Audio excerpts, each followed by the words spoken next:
या विधेयकातल्या काही ज्या प्रोव्हिजन्स आहेत त्याबद्दल आमच्या मनात शंका होत्या, काही आहेतही.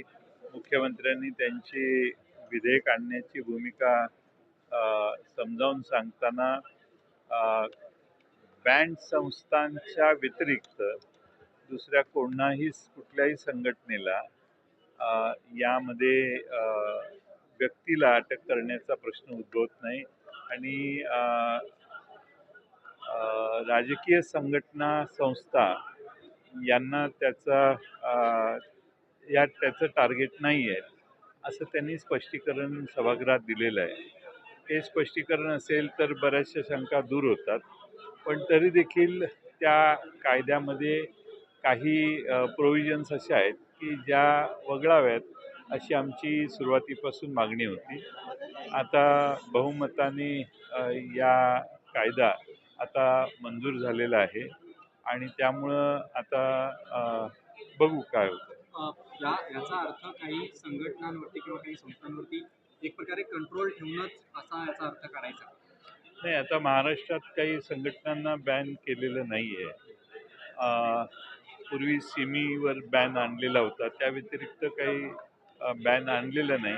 पण या कायद्यामुळे आता काही राजकीय संघटन जर एक्स्ट्रीम नक्षल ॲक्टिव्हिटीमध्ये सहभागी असेल तर सरकार त्या बॅन करू शकेल आणि बॅन केलेल्या संघटनांची संघटना आणि संघटनेचे सदस्य यांच्यावर अशा प्रकारची ते कारवाई करू शकते. याचा फटका प्रामुख्याने डाव्या संघटनांना बसेल असं वाटतं.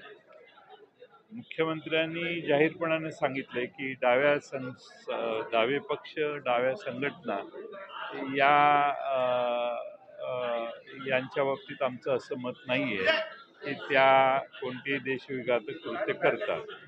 त्यामुळं अपेक्षा करूया की होणार नाही.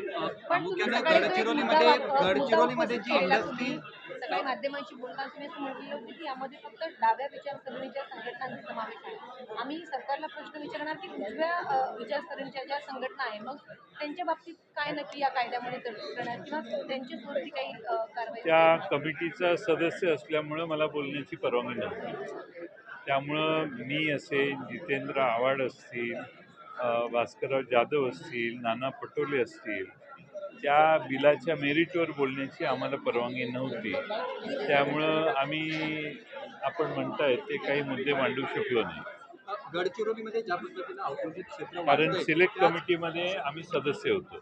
गडचिरोलीमध्ये ज्या पद्धतीनं औद्योगिक क्षेत्र वाढतंय ते तिथे कुठच्याही प्रकारची बाधा येऊ नये म्हणून हे विधेयक आणले किंवा ते डोळ्यासमोर ठेवून हे विधेयक आणले. गडचिरोलीमध्ये आता मायनिंगची ॲक्टिव्हिटी फार मोठ्या प्रमाणात वाढल्या. हा शक्तिपीठ मार्ग जो आहे तोही बहुतेक मायनिंग झालेलं ओर जे आहे ते बाहेर काढण्याचा प्रमुख उद्देश असावा अशी एक माझी शंका आहे. पण गडचिरोलीमध्ये मायनिंग वाढल्यामुळं तिथली प्रगती होईल हेही तेवढंच खरं आहे. तिथल्या ज्या नक्षल ॲक्टिव्हिटीज आहेत त्याला तर आपले पोलीस डायरेक्ट उत्तर देतात.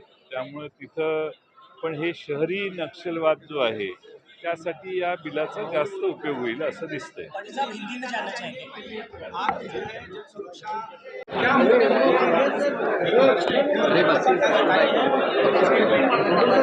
नहीं, यहाँ पे जनसुरक्षा विधेयक जो सरकार ने लाया, सरकार की तरफ से राज्य के गृह मंत्री और महाराष्ट्र के मुख्यमंत्री फडणवीस जी ने ये कहा कि हमारा इंटेंशन क्लियर है.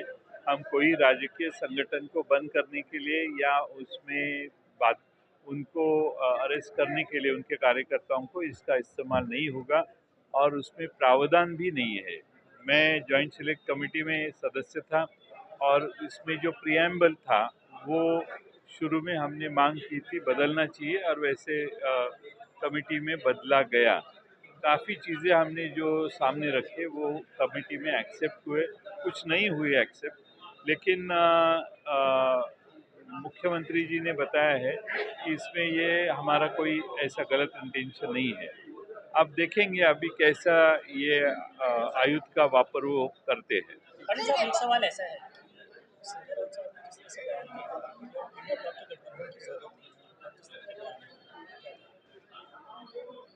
नहीं, वो कहते हैं कि नेशनल लेवल की कोई इलेक्शन नहीं है, स्टेट लेवल की इलेक्शन नहीं है, अब ये जिले के लेवल के है।